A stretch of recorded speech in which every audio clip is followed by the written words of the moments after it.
That is gnarly. Is he going to eat it, they're asking? Oh, man.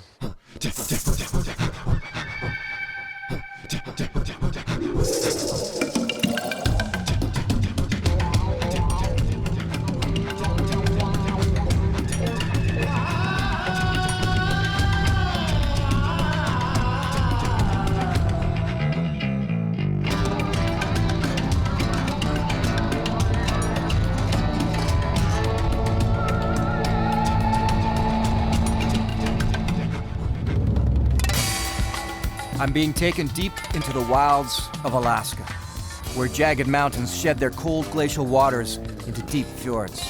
It's one of those places where survival is a way of life. Sea kayaking up here is a powerful experience, and not one you can approach casually. All right. Every year, thousands of adventurers take their kayaks into the icy waters of Alaska. Some of them become stranded or lost, separated from their gear. I'm about to put myself into that kind of jeopardy. I'll keep my kayak, but little else. These waters are frigid. Weather here can change quickly. Even rescue can be held off or suspended due to the harshness of the environment. Alaskan coastal waters are rich with killer whales, seals, and sea otters. Brown bears and grizzlies feast on the spawning salmon in the rushing rivers. And glaciers are calving constantly into the ocean water. You're taking your life into your hands if you get too close.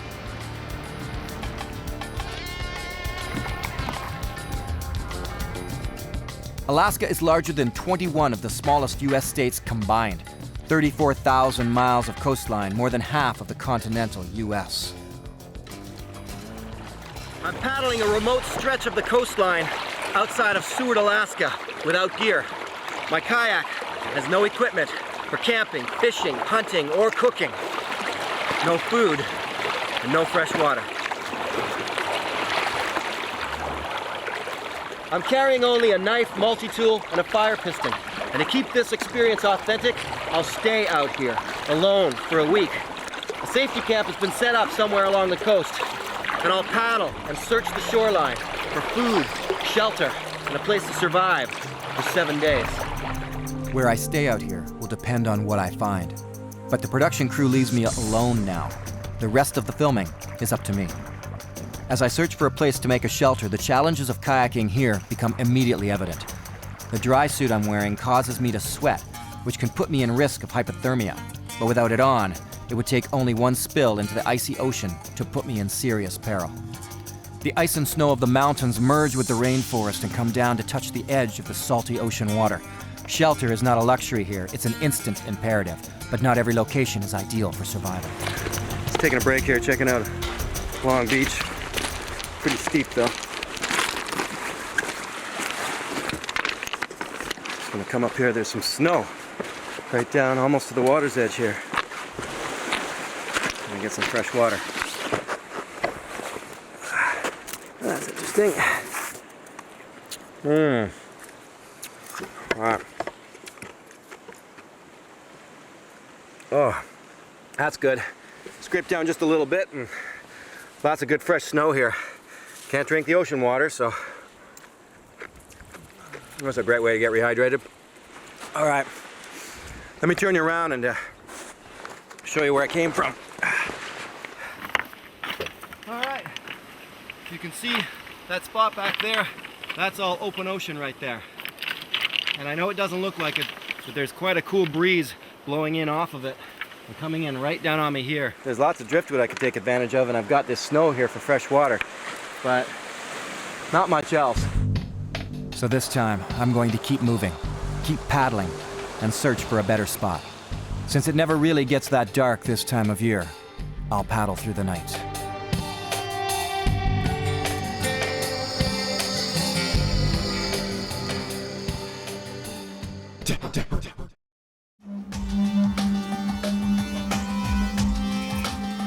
It's day 2 of my survival in Alaska.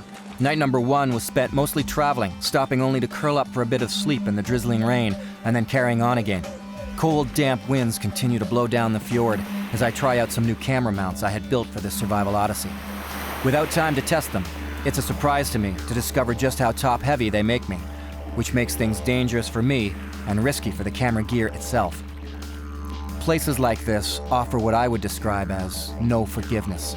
One mistake and you risk your life. It's funny how it can all be offset, however, by unmatched beauty, stunning scenery that betrays the dangers.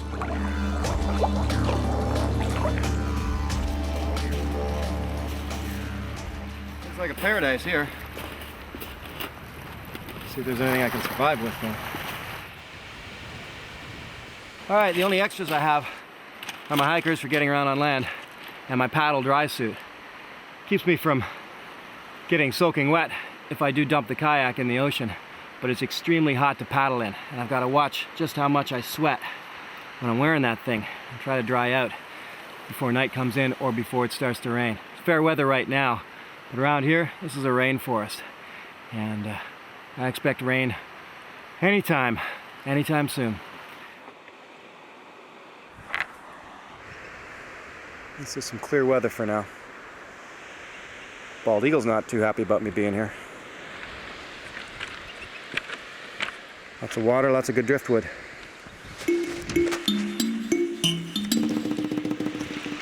Let's get a look at this bald eagle. Oh, look at that, there he goes. Look at him.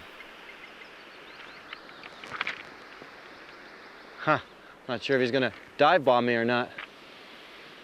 You know, this is one of those situations where I'm in an absolutely picture-perfect location. I've got a waterfall in behind me, active eagle nest, incredible view to the front. But it's not the best place for survival. I do have a breeze kicking in off the ocean, which is keeping me cool. Even the greenery that's available, nothing's ripe yet. Not in this location. Well, I can tell you what this is. All of this ripped apart wood here.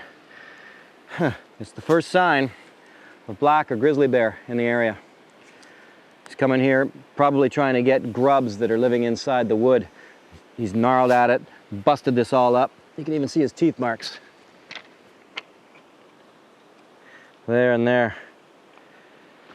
So, I wouldn't have thought there'd be grizzly or black bear in this particular spot. It's not very big, but I thought wrong. That does give me a lot of great, ready-to-go firewood. I'll stay here for tonight, but sometimes survival means moving on. You know, it was raining for almost a week before I got out here. But I always figure you can't get dry tinder or dry wood if it's raining or if it's been raining a lot. And check out all those old stumps back there close to the eagle's nest and dig in deep enough, find yourself some nice dry tinder. I can use this. Look at that. Whoa, beautiful. Maybe take one of the other pieces and just get shavings. That's why woodsmen and trappers and people who are out in the wilderness all the time, they obsess over keeping a really sharp knife. A dull knife is what makes you push harder when you're trying to cut things, and that's how you end up cutting yourself. A sharp knife just melts through wood like butter. All right, now one thing I've done here has been I've put base of wood, driftwood, underneath where I want to have my fire. One of the worst things you can do is try to get a good fire going and have it sitting right on top of wet or damp ground. It just sucks up all the moisture out of the ground and puts your fire out, or at least makes it a lot harder to keep your fire going. I'm going to try a new method for starting a fire, something I've never used before. Remember that punky wood that I gathered? Well, this is where it's going to come in handy. Don't need very much. So this is a fire piston. And what happens here is there's an airtight grip. And as you push in really hard, boom, hit that in really hard, it works just like the piston in an automobile. The air that is condensed and pressurized so quickly rises in temperature extremely rapidly. And if you've got a little tiny bit of tinder down there, some punky wood, it should actually ignite it. Take my little piece of punky wood, drop it in there, and it's simply a good hard hit like this. With any luck, I'll have a little coal in there when I'm finished, I hope. There we go.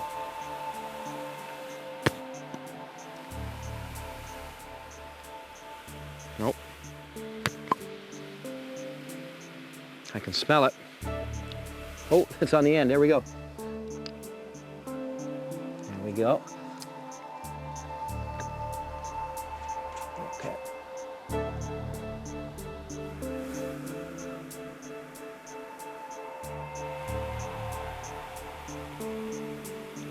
Okay, snuff that one out. The purpose of using fire-starting devices other than matches and lighters is that they can be used indefinitely without returning to civilization for resupply. Yeah! There's nothing to run out of, except for the natural components like tinder fungus or punky wood, which the wilderness provides in abundance. Oh, thank you. Thank you. Thank you. What's missing from what you're watching is the hour I spent gathering all my firewood supplies ahead of attempting to light it. Preparation is the key to a successful fire. And look what I found. An old running shoe. Not a big deal, except that out of the heel of it are the distinct markings of grizzly bear teeth. It's not a good omen. Tonight, night number 2, I'll spend laying out by the fire, trusting the rain to hold off. Ow! Oh, that's hot. Okay, like that. I know you can't really tell just by looking, but these rocks here are actually, they're very hot to the touch. In fact, they're too hot to the touch. And what I'll be able to do is lie on these rocks on the smooth side. Fire in front of me, hot rocks underneath me, and just this heat will just be coming up into my body. And right now the dew is coming down pretty heavy. I mean, that's why I've got to have these yellow covers on the cameras, because otherwise the dew is getting them soaking wet and it's coming down onto me. I might have to put my rain shell on to get through the night. And as long as it doesn't rain, it should be a doable night. This may be a beautiful location, but it's not much for survival. There isn't even any seaweed coming in that I can eat. Nothing to gather, nothing to pick and eat, nothing to catch. I'm gonna move on. Rock's getting hot. See if I can find myself a good survival base camp. The general rule of thumb for survival is to stay put, but that is not always the best course of action. It's amazing how warm these rocks are and actually make it possible to sleep in this position.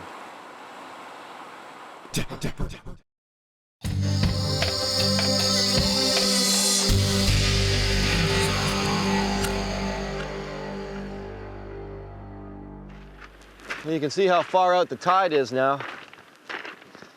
This is the morning of day 3.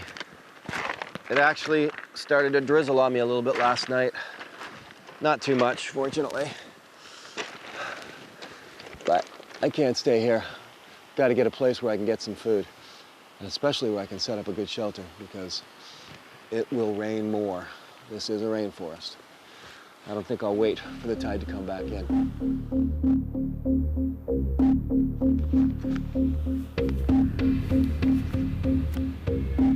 Shoot. There's a black bear.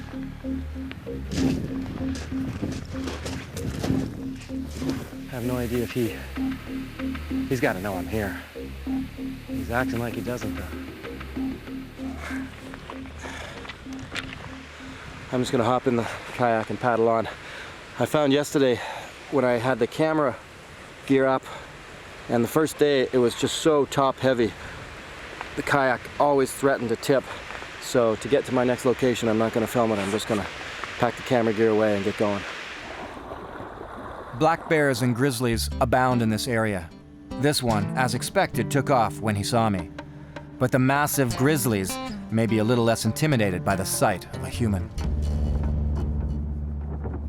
So this is it then. Base camp.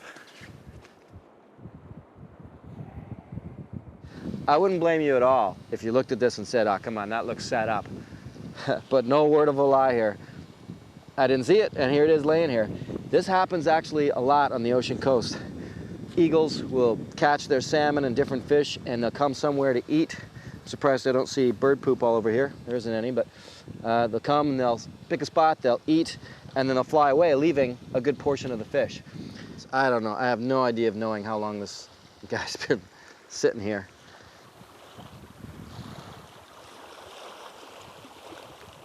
Oh, that is gnarly. Well, it smells fishy, but it doesn't smell bad. Oh, that's kind of gross. You can make some fish soup out of that.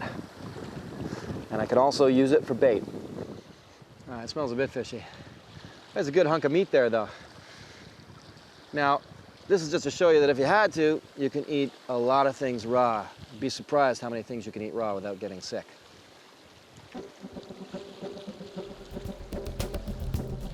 Sushi.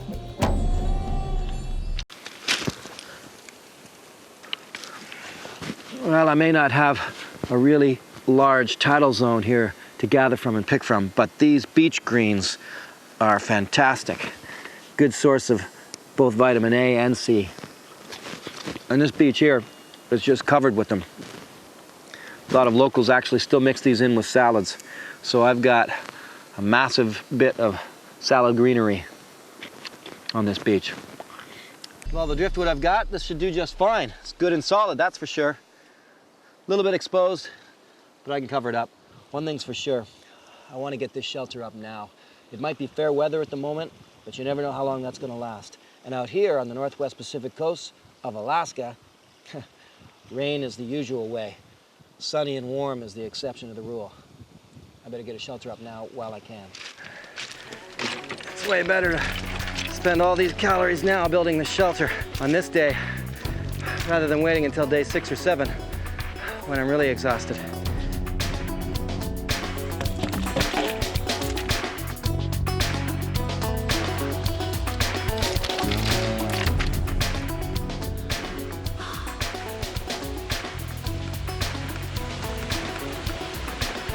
Keep forgetting I haven't really had anything to eat for 3 days. Beach combing score. Gotta like it. One man's garbage, it's another man's gold. One old hunk of plastic saves me a lot of waterproofing. Let's see if I can block up that drafty hole. Every little bit helps. Oh boy.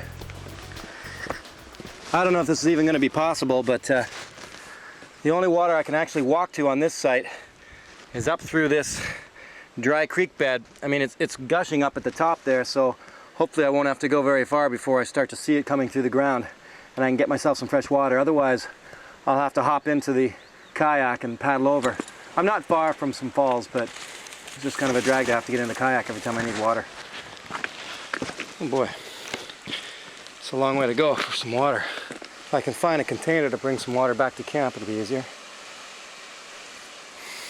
Guzzle while I'm here.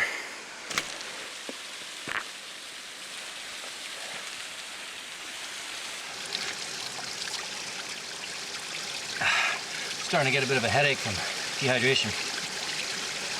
Surrounded by an ocean of water and you can't drink 1 ounce of it.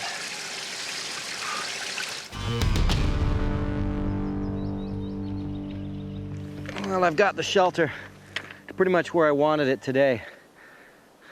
A good roof to shed the rain. A place where I can crawl inside and get out of the rain. 1, 2, maybe 3 hours of actual sunlight left. Take my hand, touch the bottom to the sun, and count down the widths of my hand till I hit the horizon. It gives me an hour each time. With my shelter priority taken care of, I can turn my attention back to the scavenged fish and take in a little nourishment. Well, it's better than nothing. Free fish dinner. Nothing to turn down. That's for sure. Even if the fish is bad, were I to eat it raw, which I already did, but I'm feeling fine. But cooking it should kill all the germs. So, that being the case, I'm gonna have myself a fish dinner. Thank you, Eagle.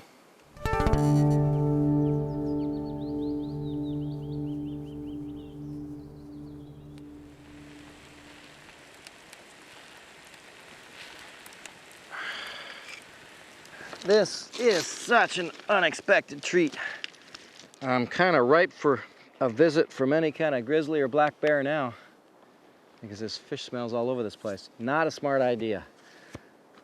The other thing that would be good to do would actually be to boil this fish. That's the best way I can get all the nutrients out of it. I just don't have anything to boil in right now, so I'll take it cooked.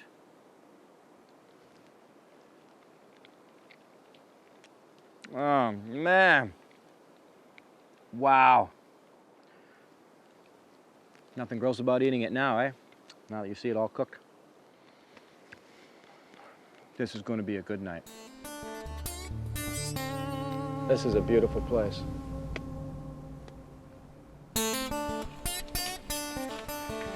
Would you believe that it's actually midnight? Not very dark. Well, this is the end of day 3, I think. I'm starting to lose track. Hopefully I won't get too much smoke inhalation in this shelter. But I'm gonna see if I can try and get some sleep. Wake up every now and then, look for bears, and stoke the fire. Oh, I can't believe how good that fish made me feel. Tonight, I learned that even with years of experience, you can never let your guard down. One small mistake can turn deadly. First time in my life, my shelter caught fire. You should have seen it. It was a big ball of flame in the sky. Fortunately, there was this hanging around. If not for that one piece of junk on the beach, my shelter would have been a massive bonfire.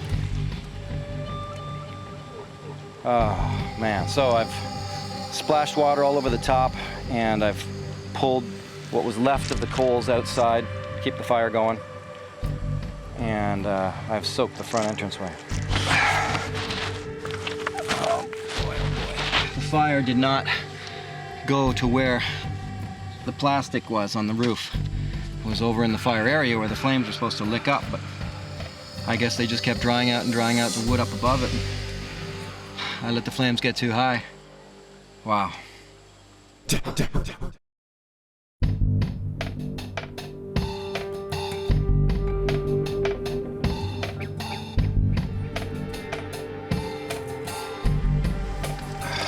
Well, here I go again. Another night of sleeping on rocks. That was incredible last night. I'm really fortunate that my whole shelter didn't burn down. It's the first time I've ever had one of my shelters catch fire. I've come close before, but another close call. Wow. This is an extremely low tide right now. It's got to be down about 12 or 13 feet. So I'm going to head over to what looks like a much larger tidal zone across the bay and see what I can find there. Hopefully the pickings will be a little bit better and I can get something to eat.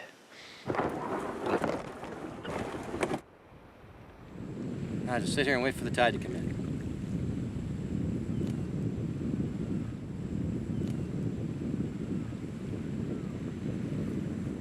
Okay, that's long enough.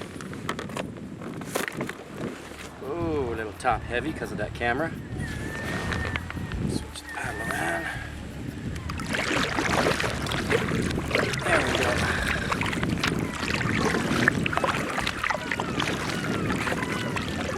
It's tricky. You know, I made a practice of trying all kinds of different camera mounts, testing out cameras out in the wild, filming wildlife, filming myself. But once I get into doing Survivorman, it's a little bit harder. For one thing, I don't have the energy I normally have because I'm not really eating very much. And for another, if I blow it and ruin a camera, well, I have nothing to shoot with. There's no point in me being out surviving. That's why I usually end up with 3 to 5 cameras with me. Some of them waterproof, different mounts, that sort of thing. Again, the intense beauty of Alaska can lull you into a false sense of security. But for now, I'll gladly take this fortunate spell of great weather to seek out food sources.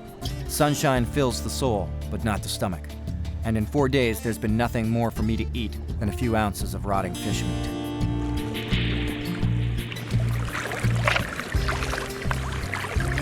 Nice little sheltered, protected bay in here.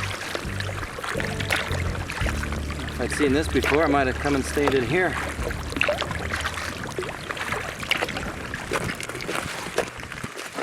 This is a fantastic area for harvesting, but the tide is coming in really quick. I'm actually in a bit of a race against it.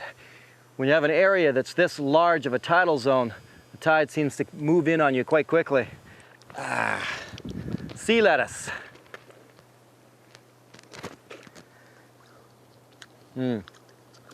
Just eat it raw. There's lots of it in here. There's a whole garden of it. This beach is loaded with good food. Bladderwrack. This is fantastic. You just pick it and eat it raw. And it's full of minerals and protein even. This little bay is a good score. Now that I'm eating, I'm getting hungry. Wow, you can see just how fast the tide is coming in. That's not a river, that's tide flowing in behind this peninsula that I'm on. When it comes in fast. Tides can be very dangerous. You never want to get caught in one. You got to watch the signs. Better to paddle during slack tide. So harvesting from the sea is all about timing things with the tides. If I come out here just before slack tide, get out here so that I'm here during slack tide, that should give me plenty of time to gather what I need to when the tide is down.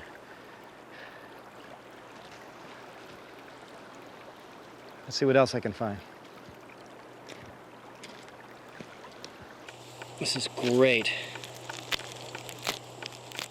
This is called goose tongue. It's a simple grass, but bit of a salty taste to it. The natives used to actually gather this and harvest it. And there's just tons of it here. And you just sit here and graze like a grizzly. I'll tell you a good reason why not to camp here for me is because there are bear trails everywhere. This is a massive mound of bear poo. Looks like he's been eating seaweed, lots of it. Good place to come and harvest, but I'm gonna have to keep my eyes open for grizzly and black bear. With all this tall grass, you could be beside me and I wouldn't even know it. My newly dubbed Bounty Bay is a source of reassurance for continued survival, and I'll be back often to scavenge from it.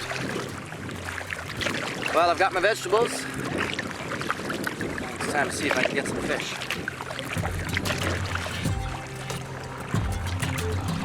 Now it's time to turn into a beachcomber and scavenge my own beach for supplies.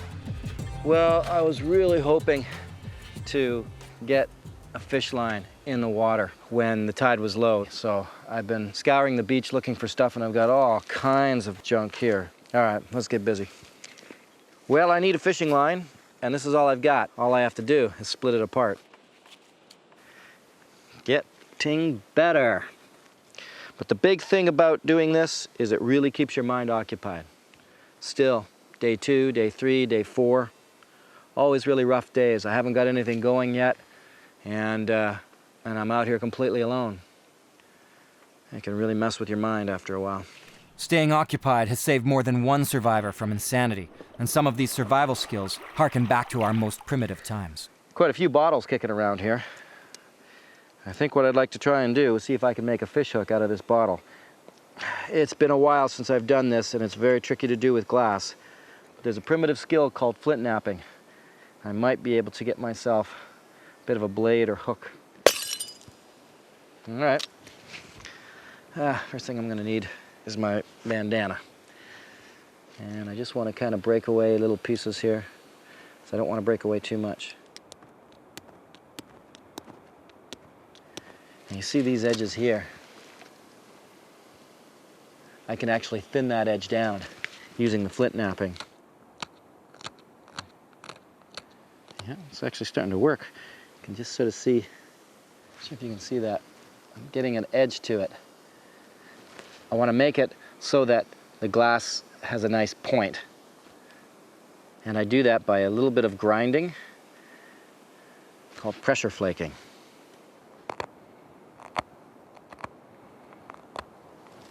If you can see, little shards of glass there. I'm just breaking them off the edge. You see that? I'll try and get in there. There we go. It's hard to show you, but that's one edge done almost to a point. It's very difficult. All I'm using is this crude stone. It's a great skill to know because if you don't have a knife, if you can learn flint knapping, you can make a knife.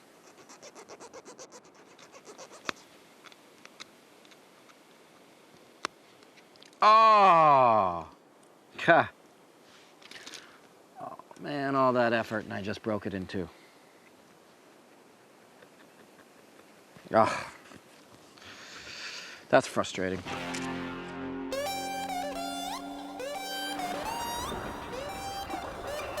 Try this, I suppose. It's just a hunk of plastic.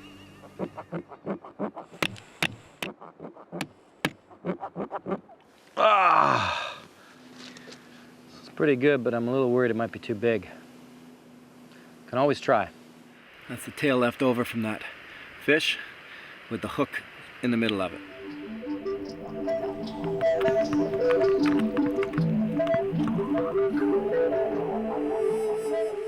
So I've got the fish out on its hook, the thin line that goes up to the big rope that goes up, and I've got a float that I found lying around here.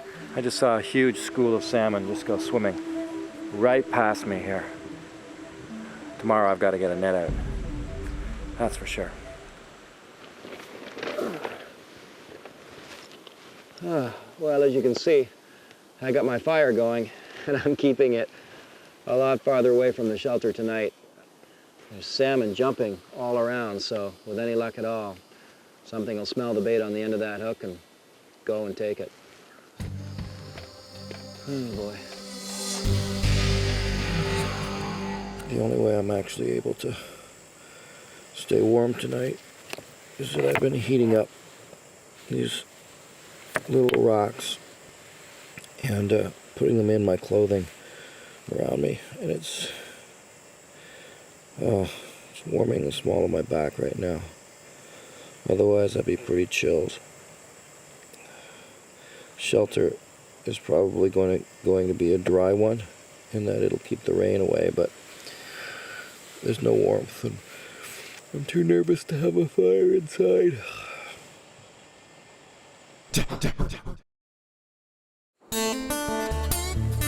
Well, it's morning. Used a rock for a pillow that I heated by the fire. The sun's up on the other side of the bay, and as soon as I get the energy, I'm gonna get up and go check my fish line. The plastic hook and the bait hasn't caught a single thing, but my beachcombing has turned up numerous old fish nets and floats.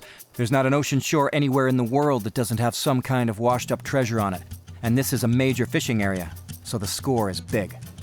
All I have to do now is make use of some of the floats that I found, maybe some wood, anything to get the top edge floating, and then using all of this excess netting and rope and all of these beach scores that I've been able to get through beach combing, and tie rocks to the bottom end to weigh this thing down. Okay, well, the two big floats. Now I've got to scrounge around and see what else I can find and use as a float. And then the tough part will be trying to tie it some rocks on the other side as anchors. This one wasn't going to work as a float because there's already holes in it from bear teeth. Some big old bear has been chewing on this thing, so it'll make an anchor instead.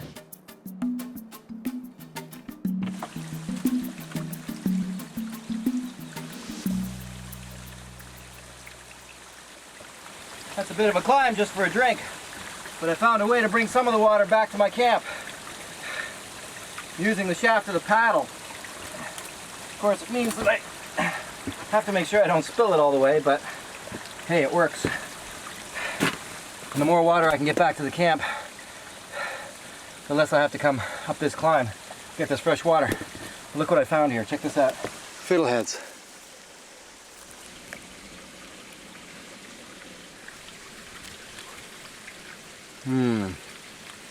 This is a nice surprise. Not bitter, nice and tender. I'm sure there's probably more fiddleheads up and down this freshwater creek here. I don't know if you call it a creek or a waterfall. The only thing is, every time I come up here to get water, I'm always thoughtful of whether or not I'm being visited back at camp by some kind of bear. Here, here's the view from where I drink. Look at that. All right, that's a lot of bear scat. In fact, there are a lot of sign of bear all over this location. If I were to see a big bear, the old cliche holds true. He's more afraid of me than I am of him. All I have to do is remain calm. In fact, I have seen 3 bear already on this site, and every single one of them took off like a shot. So there's no need to panic, no need to fear bear at all. Really, it's just a matter of be cautious, give them their space, hold your ground. And most likely, they'll just take off. While I leave the fish net out awaiting high tide, it's time to try and make my shelter just a bit more comfortable. Besides, I'm sick of sleeping on rocks.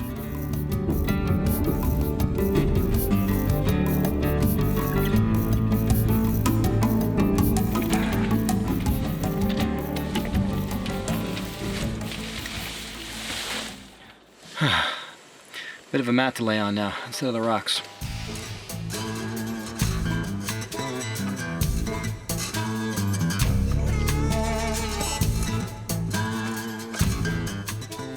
There we go. It's like a night at the cottage. Except that I have no food, no friends, and no beer.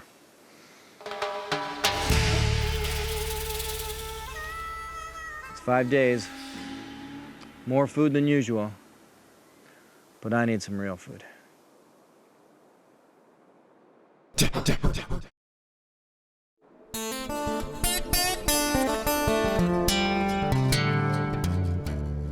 This morning of day 6. Big bank of fog has rolled in. Not a good sign at all for me weather-wise. I'm gonna go check my net because I have an extremely low tide right now. Cross your fingers. What I hope to find is 1 or 2 fish entangled and ready for the grabbing. All I need is one fish, just one fish. You know, in this case, I preferred somebody just feeding me with a fish rather than teaching me how to. Nothing.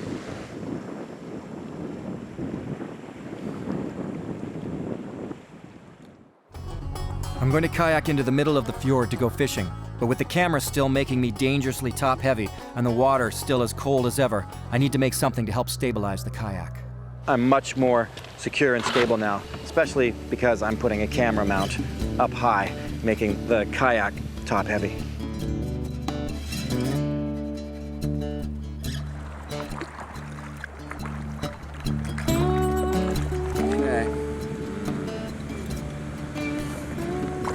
Self-respecting fish would love to have that for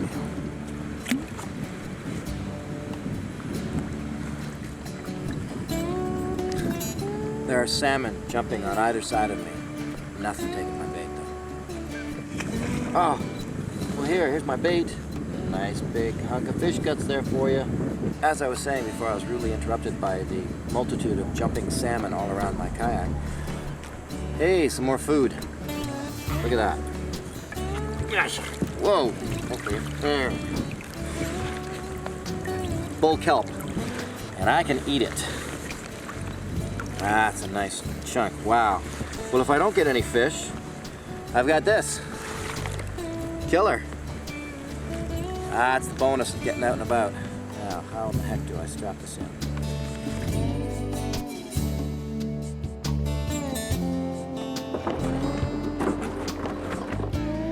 Seagulls are finishing up the last little bit of that dead fish that I had that I was using as bait.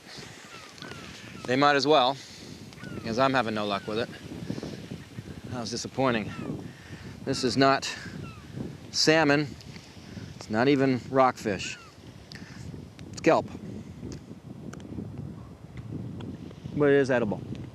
And that's quite a meal. And for now, it's going to have to do. So unless there's something on that little makeshift net over there, it's kelp for dinner. Nope, that doesn't look good. I don't think I see anything on that net. And that is the reality of trying to survive, especially when you're alone. There's only one person to do everything. I was hoping that net would kind of be like a second person for me and just hang out there and catch a fish. it hasn't done anything. Maybe if I was here a lot longer it would, but in 2 days it's done nothing.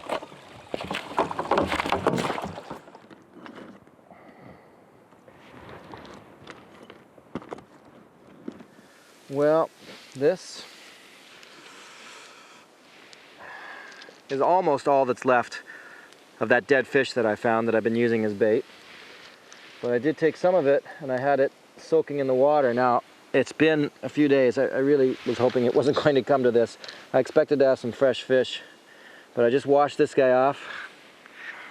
But I'm going to cook it. The way I'm going to cook it is I'm going to wrap it in that bull kelp, which is actually a traditional way for cooking fish. I have no idea why I'm doing this. This just does not seem like a good idea.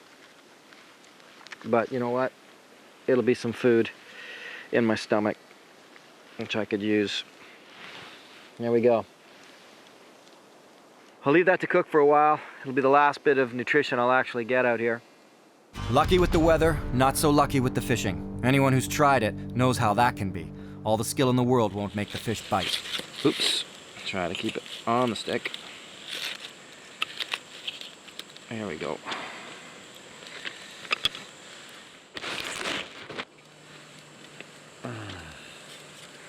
So this is my 4-day-old piece of fish, what's left of my fish bait, wrapped in bull kelp and cooked. So in essence, it's kind of like steaming it. Try to get it in my mouth.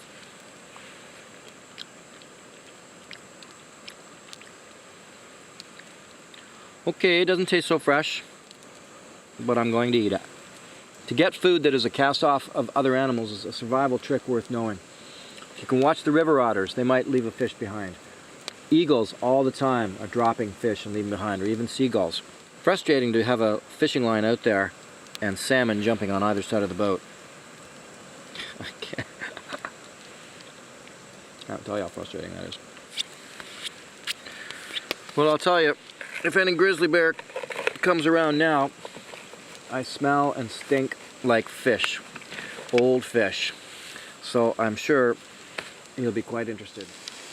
I'll keep my knife handy at the entrance to my shelter tonight for sure. Not that that's going to do a lot against a massive grizzly bear, or a 600-pound black bear for that matter.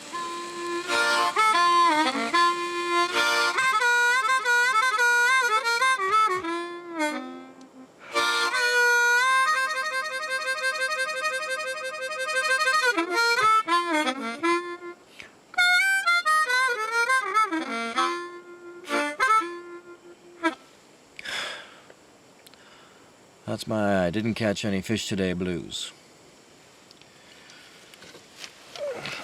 Good night.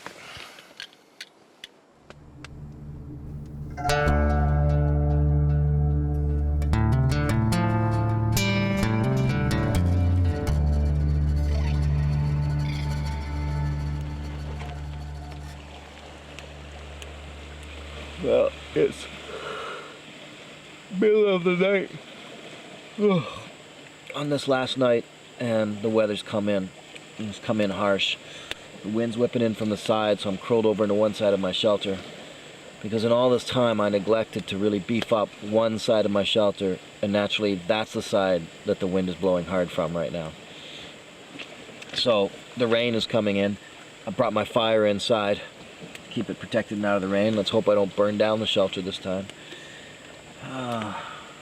And once it gets daylight enough, it looks like I'll end this week the same way I started it. Paddling in the cold and the wet and the wind.